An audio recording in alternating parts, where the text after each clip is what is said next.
Hello and welcome to Tyrannus Gaming. Today we'll be taking a look at how to mod your Warframe properly in preparation for Steel Path. I will be following this video up later with a very specific detailed list on how to mod Saren and other Warframes for specific mission types. But let's go ahead and get started.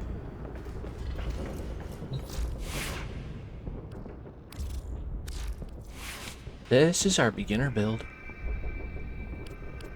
We have Vitality, which gives you 100% health, which effectively doubles your base health. As you can see right here, it is how much damage can be sustained before becoming incapacitated. The red indicates where it is after the mod is unequipped.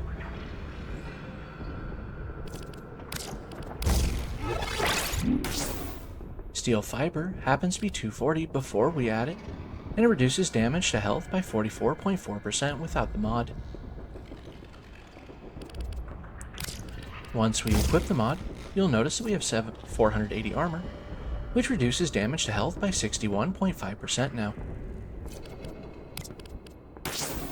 Shields reduce all incoming damage by 50% except for Toxin, which completely bypasses shields. When your shields break, it triggers an effect called shield gating. This means that you become invulnerable for 1.4 seconds, or until any shields are regained. If you want to know how long the invulnerability lasts, you can do something silly, like divide 1.4 by 370. However, once your shields do drop, you'll notice that it says that they'll start regenerating after 1 second of inactivity. However, if you take a look where it says shield recharge rate, it's at 33.5 seconds. This means that it would arguably take approximately 10 seconds for your shields to regenerate fully. As you can see, simply adding redirection increases our max shields by twofold, but our shield recovery speed went from 10 seconds to max shields to 14 seconds. This means that it'll take about 4 seconds longer to get that sweet invulnerability window to go from 1.4 seconds to 1.9 seconds. For beginners, I'd advise ignoring this and just equipping redirection.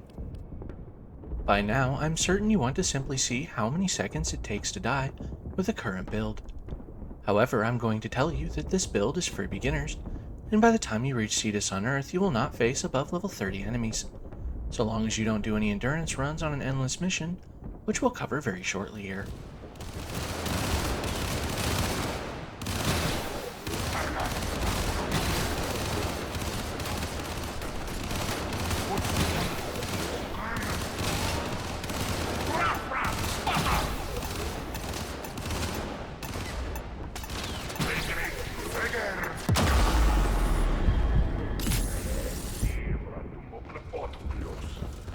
From the moment the first projectile struck us to the moment we were incapacitated was just under 11 seconds. Assuming you aren't standing still like a krill, you will find they can't kill for real. Still, let's move on to our next build. Next build is called Intermediate, which features more mods you can find on Earth in the beginning of the game. We have Vigilante Vigor and Fast Deflection, both of which increases our shield recharge speed. You'll notice that our shields are now 965, and you'd expect to see our shield regeneration time increase again like last time, but instead, it's now reduced to 6 seconds from 14 seconds. Additionally, our invulnerability has gone up to 2.3 seconds, and our shields now begin recovering 400% quicker.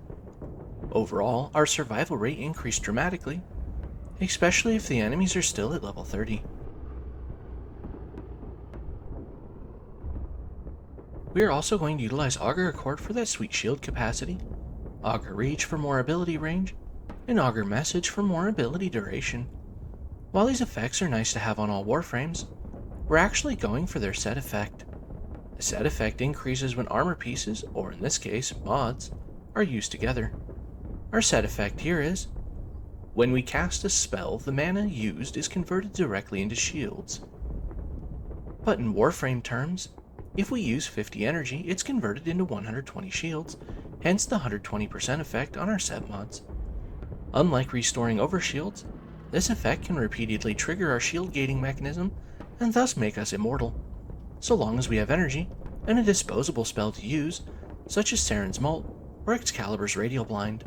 Before an update introduced the UAV online. There was Vigilante Pursuit. Now useless outside the corpus index, we're using it for its set effect, which allows us to have a 10% chance to, without confusing beginners, double our damage output. Let's go ahead and show you all how long this particular build will last if you suffer from crippling ADHD and need to clean your car in the middle of a mission. For the purposes of this particular build, we're going to assume the enemy level has reached 65, but because this is a beginner-friendly video, we're not going to bother with Steel Path at the moment.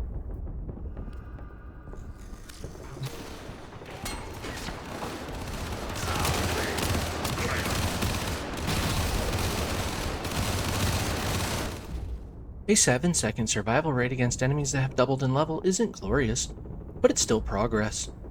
However, let's see what happens when you don't have ADHD, but still get distracted with changing your playlist on your phone.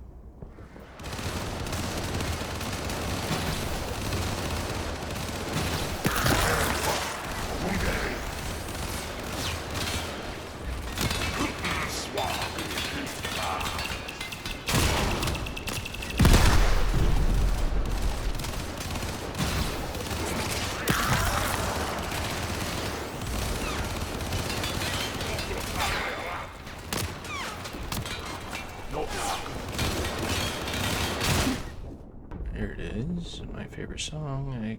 Oh, right, we're working. Sorry. 30 seconds is a vastly better survival time than our previous record. But what if you're not playing a Warframe with a distraction ability such as Saren or Caliban? We can take advantage of our 7 to 30 second survival rate and find cover. As this game doesn't have concealment mechanics, don't try to hide in a bush. Was I supposed to read that directly from the script? Good sword of Glen!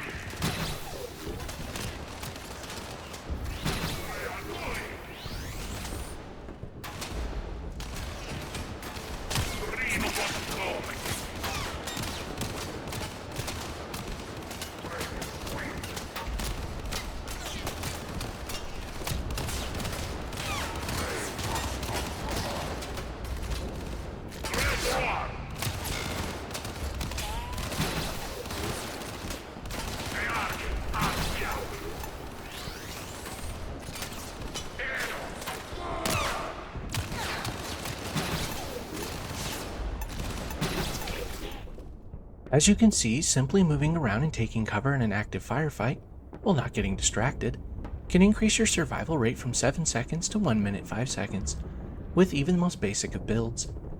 Now, I know what you're thinking. I'm still new to the game, and I haven't finished Earth. I only want to play Excalibur, Volt, or Mag. What are my options? Well, my unsettlingly robotic child, as I've just taught you how to master the Tenno art of slightly stepping to the left, I'm about to show you the power of friendship expressed through the magic of mecha armor, also gained on Earth. This is Mecha Pulse. Killing a marked enemy grants 60% armor for 20 seconds for each enemy within 30 meters. And this is Mecha Empowered. Squad deals 150% extra damage against a marked enemy. With Mecha Armor, it is not necessary that you have some overpowered weapon, but it is necessary that you have, at the very least, a near max Serration or something equivalent. At this point in the game, you should have completed the Codex mission, Hal of the Kubro, and gotten an incubator core. You can destroy Kubro nests on Earth to get an egg. The results are random, but I got this one. Baby shark doo doo doo doo. Baby shark doo doo doo doo. Doo doo doo doo doo doo doo doo doo doo doo doo. Baby shark. Baby shark Kubro shark. This is Mecha Recharge, which is unimportant. What we're looking for is the set effect to be completed with the addition of Mecha Overdrive. These mods can only be placed on a Kubro. Final set effect is that a random enemy will be marked every 15 seconds, and the effect lasts for 12 seconds.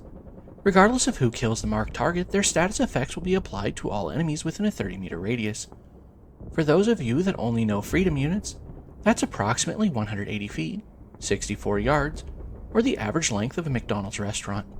And for those of you that love FAFO, that's the size of one spider, or about 20 camels in total width.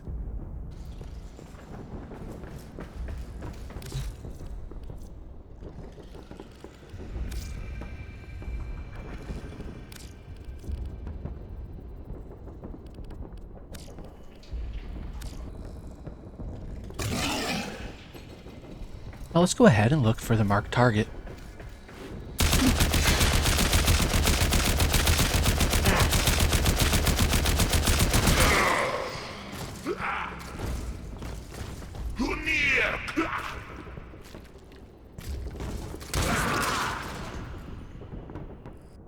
Did you see it? The hidden effect of mecha armor. Our current bleed effect was instantly transferred to all enemies in the region. With this, that status began to increase passively every second until its original timer expired, then it began to count down. Now I know what you're thinking. That's crazy, but I need tons more mods to hurt anything above level 65. Well, Megan, that would normally be impossible because we're using a friggin' Brayton.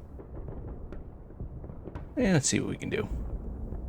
Oh yeah, fun fact, but this also works with the Corpus.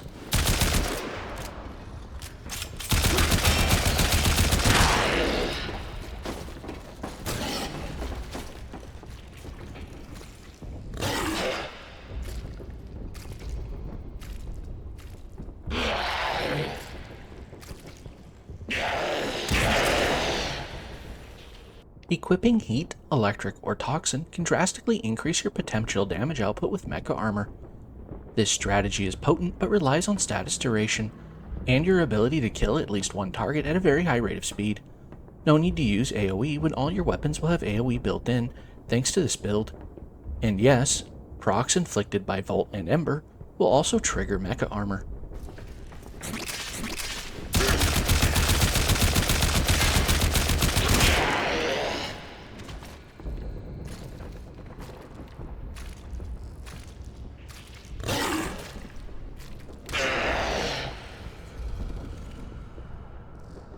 I'll be following this video up with a How to Mod Warframe for Steel Path Explained video, which continues on this video, utilizing post-new war mods, and mods that aren't readily available to new players. To the person that asked me to do this video, I'm sorry I couldn't do it specifically for Saren, but the next one will use Saren as the example Warframe, so please forgive me for slacking. Take care, friends, and have a great week.